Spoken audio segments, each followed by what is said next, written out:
So Amy, are you ready? I'm so excited. So we're going to tell you which casinos are being renovated, which is being torn down, which is going up. There's all sorts of theme parks going into Vegas and a lot of exclusive news because Vegas is changing like you've never seen before, both currently and in the next coming years. So we've got some exclusive news and some details to tell you that nobody else is going to tell you. So you're going to want to stick around for this because some of the best stuff is at the end of this. So Amy is going to start us off, and you've got some really interesting information to share with our audience. So I think one of the coolest things that is happening to Vegas in the next coming months, years, whatever, is going to be the Netflix house.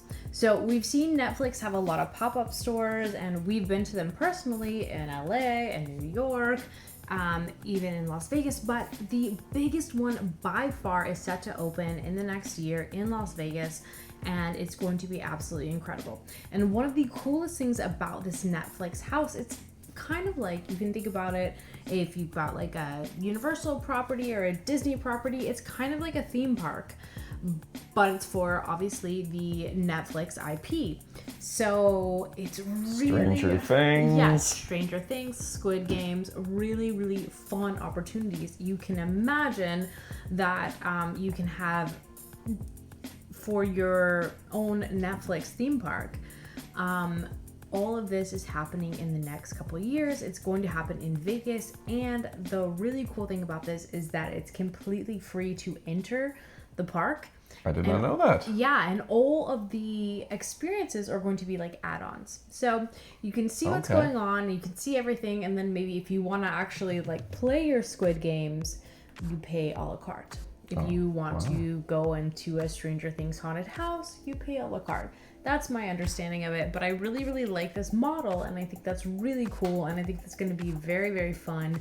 And I've seen some of the Stranger Things, pop-ups, like I said, in LA and other places around the US already, and they are really, really impressive. And I can only imagine that if they're really sinking I've seen some of the money, Netflix stores; those are fun. Yeah, exactly. Like if they're really, really sinking in some money and some time and some effort into a Vegas kind of theme park, if you will, this is going to be really, really cool. Okay. I'm very, very excited about it. So I've got some notes on that one as well. Okay. But before I give you my notes, go ahead and click that subscribe button and click the like button. Tell us some of the things you're looking forward to seeing on your next trip to Las Vegas so we know what to cover. Comment below. Adam and Amy, talk about whatever you're doing while you're there or you want to do. But yeah, my notes on the Netflix house is that it's a permanent immersive entertainment venue created by Netflix, where fans can physically step into the worlds of their popular shows. It's more than just a traditional theme park. Right. It's a story-driven environment with themed dining, retail, and rotating attractions. Each venue spans over 100,000 square feet, offering a mix of interactive games. That's bigger than I thought. Immersive sets, restaurants, Netflix bites.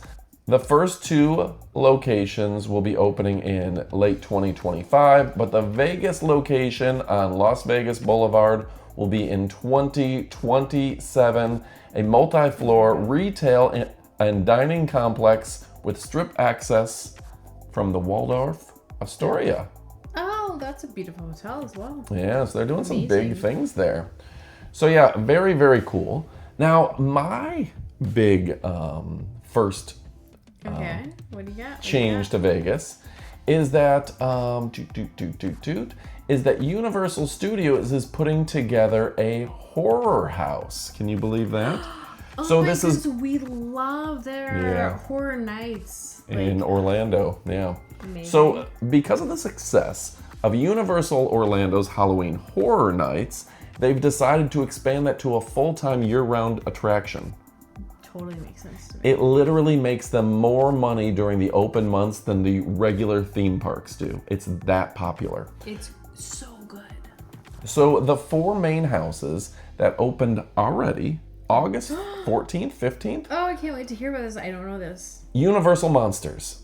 Encounter iconic creatures such as Dracula, Frankenstein, the Mummy, all brought together in a horror cinematic experience. Classics, but they're giving you a cohesive like storyline that these all exist in the same universe. I've seen the ride in Orlando, and it's one of those immersive rides that you ride, and it's 3D, and then it has animatronic characters and living characters where Dr. Frankenstein is trying to make something happen, but then the werewolf gets in and the Dracula starts to take over, and you're going through the ride. It is a whole lot of fun. Like, it'll blow your mind. That sounds amazing.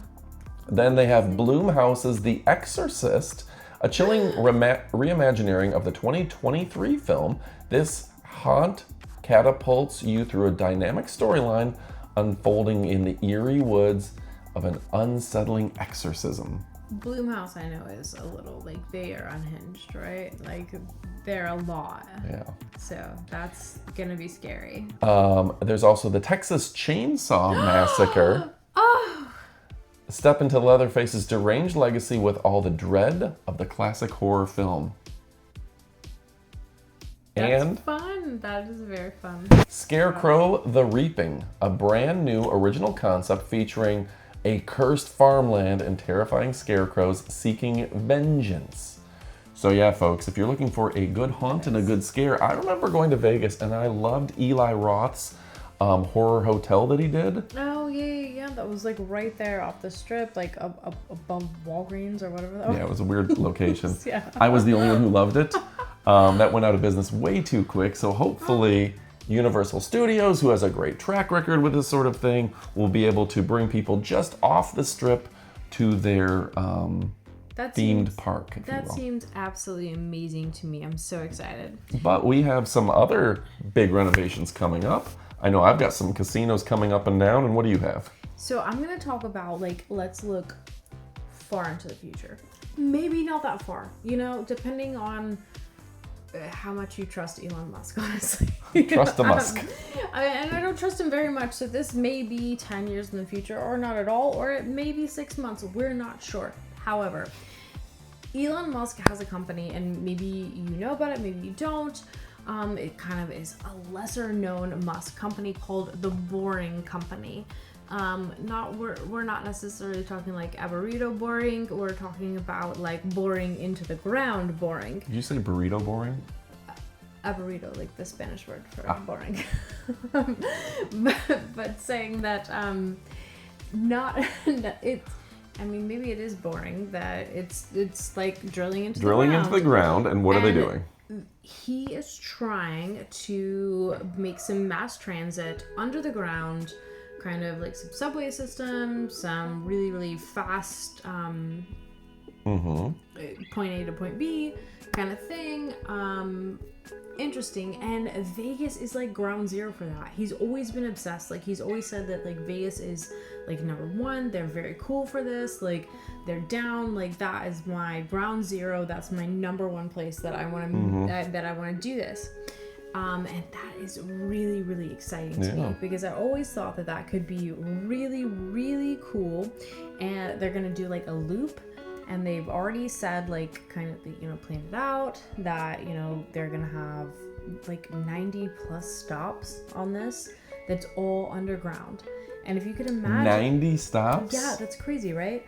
So, really, really exciting. So, if you could just go to Vegas, you never have to get on public transit. You never have to get an Uber. You never have to walk anywhere. You just, like, go subterranean and...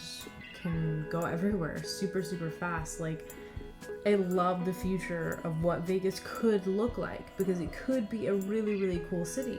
I think that's, and to me, like, that's what makes Tokyo so special. That's what makes subway and underground. Yeah, that's what makes New York City so special. That's why, like, I will fly across the world to go to those cities just because they have incredible mass transit. So if Elon Musk and the Boring Company are able to do that in Las Vegas, could you imagine how many people would want to go there, and how many people would want to experience that, and just be able to do so many cool things in Vegas? Like, so here's... I know it's a few years off, but I am so excited about that. So here's the expansion they're talking about, because they already have some. The Vegas Loop, the ambitious expansion, plans for 65 to 68 miles of tunnels with 69 to 104 stations, is this source. Wow. Extending across the Strip to Harry Reid International Airport. So you go to the airport, to Allegiant Stadium, to downtown, and a whole lot more. The claims, which we know Elon Musk has gotten in trouble for some ambitious claims that haven't come true, is up to 90,000 passengers per hour. Approved grants for 18 stations and 25 miles of added tunnels, soon surpassing earlier estimates. It says a 5-minute ride is going to be about $10. If you need to go to downtown, $6 or $5. Entirely private fund. Hotel and casino partners are paying for it. This could be interesting. I'm very excited about it. I don't know. That'd be really cool. Like, I'm not, like, look, you do not trust Elon Musk. I like him. I don't trust him. He's fun. He's an interesting character. For good reasons. He lies a lot, and you know, like, that's fine. He told me that the Tesla was self-driving. And I took that out on the road, and I ran a red light. Okay. And it is not self-driving at all. And that was 10 years ago. And they finally sued him this year saying, you keep saying it's self-driving, and it is not. You've got cruise control. So I absolutely would not trust any timeline that Elon Musk says ever. However, it'd be really cool. I love the idea of having kind of this underground system that's going all around Las Vegas and giving you access to maybe going to, like, we love going to Chinatown in Las Vegas. That's one of our favorites. And kind of going to Fremont Street, to the Strip. And, like, if you could do that all the time, like, I'm totally here for it. And that, I think that would completely transform Vegas into a way modern, amazing city, and, like, completely here for it. I'm really excited about it. It would be really neat. Yeah. So, and I would love to see more cities have a really good underground tunnel network. Yes. So. Okay. Now we're going to talk about one of my favorite renovations. It's the Rio. Now the Rio has had a reputation recently of $9 rooms, and they are bad. It's the worst place on the Strip. Some of those YouTube videos, they are. However, they're currently owned by Destinations by Hyatt, the brand. They're home historically to Penn and Teller and some pretty big shows because they're just off the Strip, so they have to bring people off the Strip. Is that side next to the Stratosphere? No. Like that end or the other end? Other end. Okay, gotcha. Our expert here. I'm learning. So it is on the south end of the Strip. Okay. And it's a very cool site. One of the favorite things that I have done many times is they've got kind of a sitting zip line that takes you from the hotel to the parking lot and back. I wish you could go to your car that way. That would be more fun. But it takes you there and then pulls you back. Gotcha. But they are doing a $350 million renovation. They just got an extra $150 million in funding. So we're talking $250 million to rebuild this very cool casino. So it says the Rio Hotel Casino, now owned by Dreamscape Companies under the Destinations by Hyatt brand, is undergoing a multi-phase renovation totaling $350 million and continuing into 2025. The revitalization includes a brand new Rio de Janeiro themed pool. Ooh, fun. So it's going to stay Rio. Sometimes when they do a big thing, are they going to completely trash the name and start over? I love it. A refreshed casino floor with new games. 220,000 square foot convention space. Oh, nice. Maybe part of CES and part of some of the other big conventions in Vegas. A new food hall. And guest rooms in the tower have been extensively updated with new furniture and fixtures. So $350 million, but it gets you some good fixtures. I love it. Wow. Pictures. You think you're going to have actual girls from Rio de Janeiro? Like Brazilian girls imported, or no? You think? No buts about it. I love it. All right, so that was my favorite new renovation going on in Vegas. What do you got next? Okay, so again, for the future, because I'm looking maybe a little bit more out into the future than you are. Like yours are all like things that are happening right now. Quickly. these are my hopes and Your dreams dreams? for the future. My hopes, my dreams for the future. Okay. The Rio had my aspirations. Oh God, that's good. That's really good. That's really good. Okay. Go on. So there's gonna be a moon resort in 2027. Yes, there's all like themed like the moon, the lunar landing. It's like it's some, I don't know. I don't want to get this wrong because I feel like I'm definitely gonna get the square footage wrong. But it's some sort of like 700 million square feet or something like that. It's crazy. It's like a gigantic lunar model of the moon, and then you go to it and you can like stay there and you can have like cool yeah, you can stay on the moon. You can have zero gravity experience. What? Yeah, it's gonna be really cool. Alright. There's like lunar I'm reading about it right now. Yeah, I didn't know about this. Yeah, it's really fun. Yeah, it's awesome. It says developed by Moon Yes. World Resorts, Yes. a Canadian architectural firm and hospitality firm.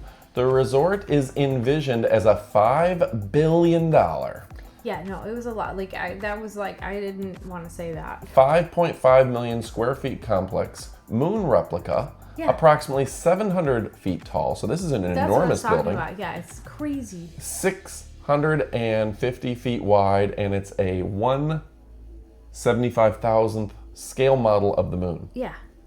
What? Yeah.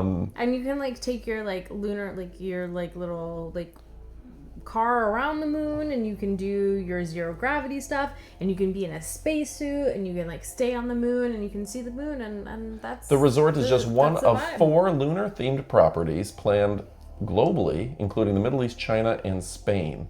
So we'll see if this comes to fruition, because this is a little bit further and more ambitious than remodeling the Rio.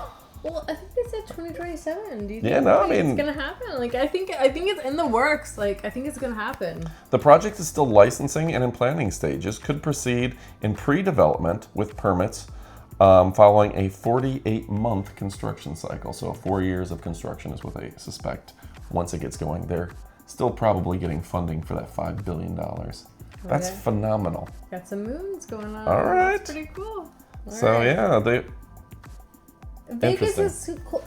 The point being, Vegas has some cool stuff. I think if somebody would have told me that 10 years ago they would have built the Sphere, I would have questioned it. Yeah, you've been like, oh no. And that's better than the moon. Yeah. All The right. sphere can be the moon. You ready? Sure. Go. Also, just brand new to Las Vegas, opening this week, The Wizard of Oz at the Sphere. So, it's an immersive experience. It cost around $80 million to produce and to license. Estimates report equally $1 million. Reports estimate that this equates to $1 million for each minute of runtime. They spent $1 million for each minute of runtime. Other estimates say it's about $100 million. Tickets went on sale actually in June, and the Sphere sold over 120,000 tickets already. 200,000 will be sold by opening night. I guess tickets went on sale in June. It actually opened this week. That's what I had heard earlier. Cool. They sold 200,000 as of right now, and tickets are usually $104 to $184. I've seen it. They actually have cast members running into the crowd. They literally have during the Something like dropping. tornado, they've got whirling little soap bubbles going around you to where you're in the tornado. Dropping apples. They drop apples when they shake the apple trees, and they throw the apples. So cool. And you get wet when they splash the, not like that, but you get wet when they splash the witch. That's amazing. So this, actually, it sounds like it's really fun. I've seen a lot of the scenes from it, and the way they've made it immersive, and the storm, and Wizard of Oz was well done artistically to begin with, but they've added to the entire thing where it wraps around. So when you're following the yellow brick road, or when the monkeys are flying over you, it looks like 3D, and it's a really fun experience. I've seen enough of it to know I can't wait to see the whole thing. So, I was a bit of a musical theater kid, right? I knew you were in. She loves puppets. She's a puppeteer. She could work for Yeah. Henson. I was definitely a musical theater kid, and in 5th grade, my dog Skittles and I starred in The Wizard of Oz. Oh yeah, Skittles And was. obviously, Skittles was obviously Toto. Yes. 100.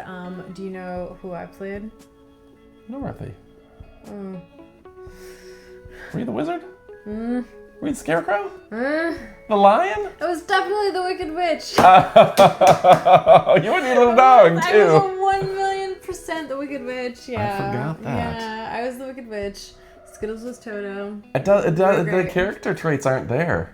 You're the least wicked person I know, honestly. Yeah, but it was mostly like I was doing an accent. I was like trying to like What? I was just like Can you do your witch accent for us? No, Please try it.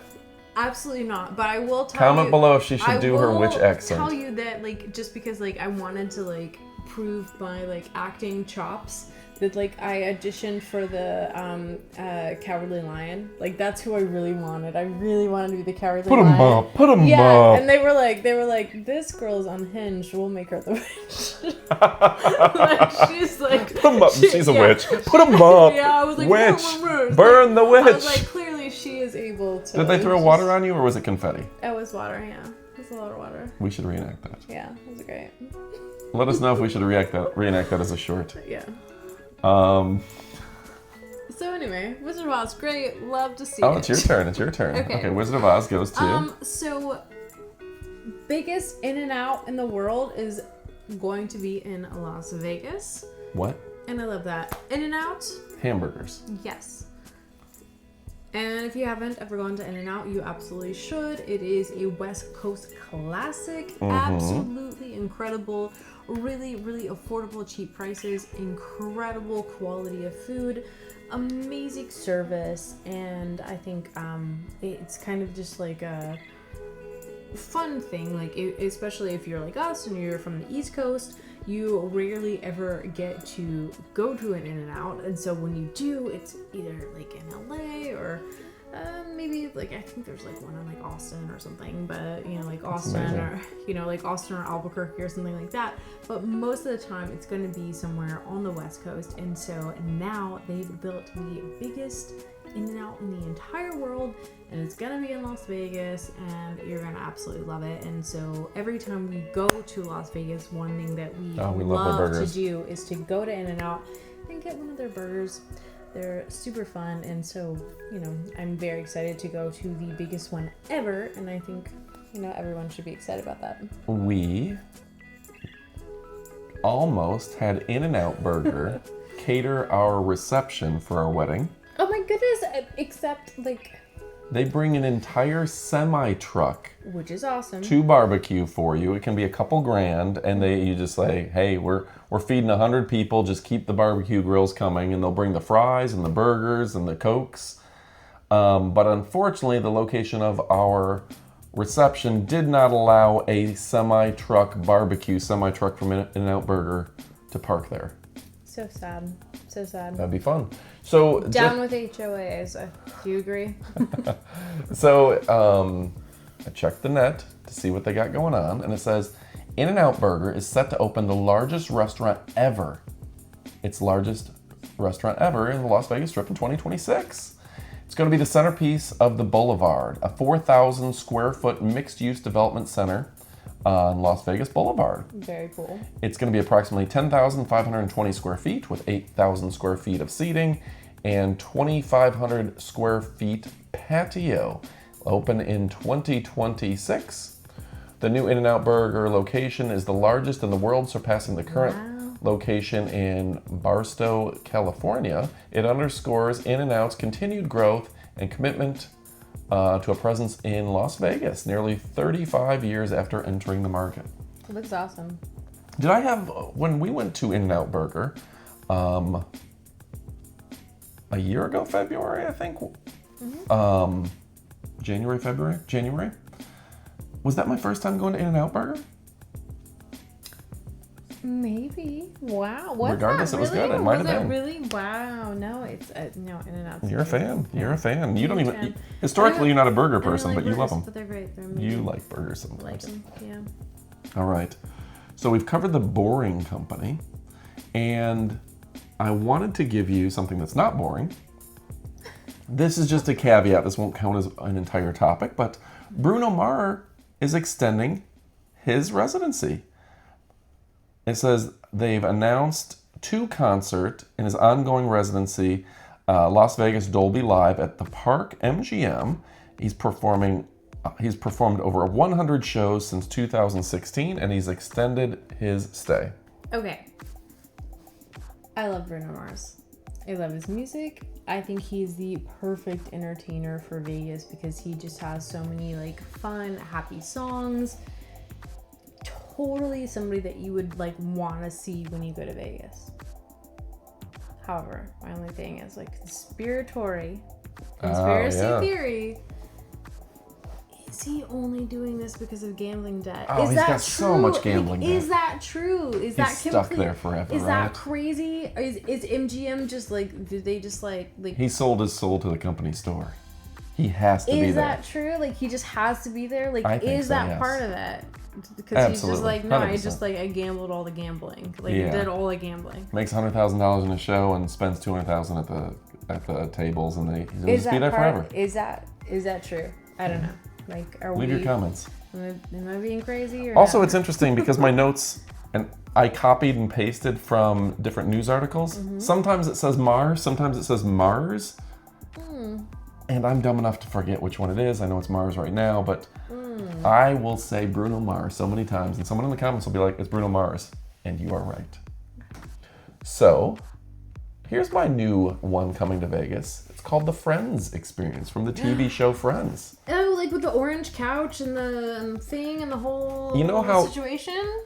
You know how each episode of Friends is titled the one at the coffee shop, the one with the thing, and the one at the yeah. This one, the Friends Experience, is titled the one in Vegas. I love it. It recently opened. It's an immersive exhibit at the MGM Grand that lets fans of the iconic TV show explore meticulous creative and recreated sets, interactive nostalgia-filled experience, props, costumes from the show. They will have a Las Vegas storyline. A unique aspect of the Las Vegas location is the nod to the memorable storyline that took place there at Ross and Rachel's wedding. Oh, I do remember. Reenacting. Yeah, and they all, like, everyone got married and they didn't. Interactive elements including activities, quizzes, and games. Photo opportunities, including at the legendary credits from the fountain and the infamous pivot scene you can reenact. Central Perk Cafe is there, and a merchandise shop. It's located in the MGM Grand. It's open daily, and the current hours are pretty much throughout the entire day. So that's really, really fun. And that's open right now. It is open right now. That is so So we got a lot of cool. things current and coming up in Vegas. So many things. Okay, so my last one. Okay. I'm totally cheating on this one because this is completely my own, like. You want to see this? I don't know if I Is there even some wanna speculation see it. or is this happening? It's all speculation. I've heard that it might happen. Maybe it won't. Maybe it will. Maybe it won't. But I've heard that potentially Taylor Swift is going to do a residency at the Sphere. And honestly, I think this would be such a smart business decision. This is incredible because we've seen throughout the world, through Taylor Swift's iconic Eras tour globally, she impacted economies everywhere across the world. Love her, hate her, I don't care what you think about her, but you cannot deny the economic impact that she had on various cities throughout the world. So Vegas obviously has been struggling in the past year and a half. Revenue is down 6%. Revenue is down. Chinese people, they're not coming. Canadian people, they're not coming. Global people are not coming to gamble, largely because of politics and whatever else. And there's other opportunities. And there's other opportunities elsewhere in the world. And even statewide, honestly, like, all of a sudden you're allowed to do sports betting in your state in Florida and your state in Texas. You don't need to go to Vegas to gamble. You all of a sudden have that at home, so you're not doing that. So I think Vegas has been hit, like, from a variety of angles. What they need is maybe somebody that just was an Taylor Swift artist. saves Vegas, huh? Yeah. That all of a sudden decided that their next era would be called The Life of a Showgirl. Which is the name of her album. Which is the name of her next album. That it would be Vegas coded. That it would be orange and glittery. So do you think she's coming to the Sphere? Absolutely she is. She hasn't announced that yet, but I 1,000,000,000% believe that she's coming to the Sphere. She's going to have a residency. It's going to absolutely blow the top off of ticket prices for everything, and it's going to put an injection into that Vegas economy like they've never seen before. It's going to be crazy. So if Taylor Swift, if the rumors are true, if she comes and takes over the Sphere, is she going to be at every show, or is it going to be a performance on screen where you can pay $200 with 30,000 or 5,000 screaming Swifties to experience a 3D immersive Taylor Swift doing a kind of recorded live performance in front of you, or is it her there every time, 3 times a day for the next 10 years? Because I don't know if she has that in her. I would say kind of probably that one, but also That one which? The second one that it's... So she's there? It's recorded. Okay. Recorded live experience of Taylor Swift? But I would never say it's because she doesn't have it in her, because we just saw her go on probably the longest tour I've ever seen anyone go on. Well, she has other things to For do, the though. longest- You know yeah, what? like, the she's- opportunity cost of not being able to go to Tokyo. You know, like Exactly. She's getting married. She's doing things. But all I'm saying is I would never like count her out for being like, oh, she doesn't want to do that or interact with her fans, because she just went on a 250-date tour for 3 hours a night. where Vegas is able to land a Taylor Swift or a Britney Spears for 2 or 3 years straight is because it gives them a home. Kelly Clarkson. You do 2 shows, Lady Gaga. 2 to 3 nights a week. Celine Dion. Let me finish. I'm just saying. You can do 3 nights a week, 2 shows a day. You get 6 shows at the same location, no trucks, no costs. Everybody comes to you. You can have a home life. You can raise a kid. You can get married. You can have a central location. And if you're doing it 3 days a week, you still have 4 days a week to tour. And you're within driving distance or a quick flight, 30-minute flight to LA. So if or she Kansas City, if that happens to be your thing. So she's psyched up about this. So if she did do that, she could do 3 nights a week and still have a full, enriching life, where if she's traveling the world, she can't do all those things. Right. That's interesting. So I think that would be my thing, is like I definitely think that Taylor Swift is coming to the Sphere in some aspect.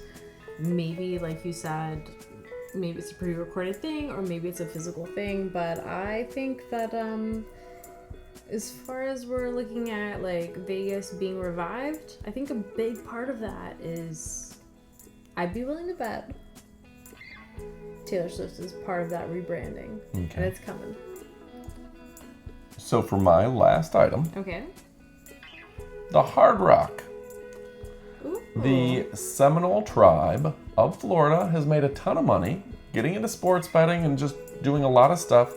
They bought the Mirage in Vegas, which you know. Yeah. So they're essentially taking down the Mirage. They take down the volcano, all of that. Yeah. And so the Mirage closed after 34 years on July 17th, 2024.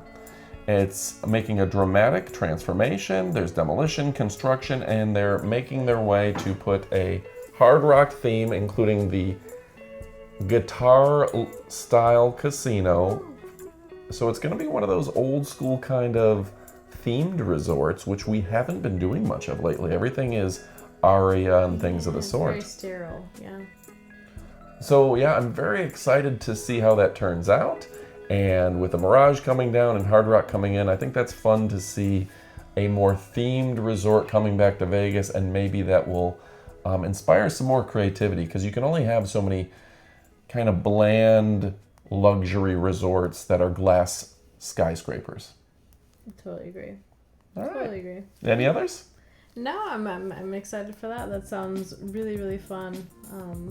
I hope maybe the Seminole Tribe and Hard Rock will come up with something that kind of rivals maybe the old like show, you know, because I think that's a big part of Vegas is like having like a fun show at night. That would be fun. I would like to see that. That would be fantastic. Yeah, and I like. It's unfortunate that the Excaliburs and Circuses are all falling out of favor and coming into ill repair. Mm-hmm. You know, and the ones that do remain, they've kind of taken away the theme. Yeah. The Luxor used to be King Tut's tomb, and it had like a grotto and thing, but now you go in and you see a Starbucks and you see different things that have nothing to do with the theme. So hopefully Las Vegas with the Hard Rock will get back to the idea of themed resorts, because that has its own perks in its own way. Yeah, I like to see that. Even if it's just like a light show on the guitar or like something cool, like that would make me happy, rather than just being like a sterile, like, we're gonna make this the Aria. We're gonna make this a nice resort. I don't want that. I want fun. I want kitschy. I want Vegas. Yeah. All right, folks, so go ahead and click that subscribe button and the notification bell for all notifications. Apparently, you can also turn on notifications for YouTube to where you get an email notification, not just a little pop-up when you log into YouTube. So if you can do that, click that like button and go ahead and leave us some comments. What would you like to see coming up to Vegas? What do you enjoy when you're there? And what should we talk about next? We do appreciate that. Amy, any parting words? No, I love it. You want to see Taylor Swift, Elon Musk? Who knows? Put them against each other. Let's go. Thanks for watching, and adios, amigos.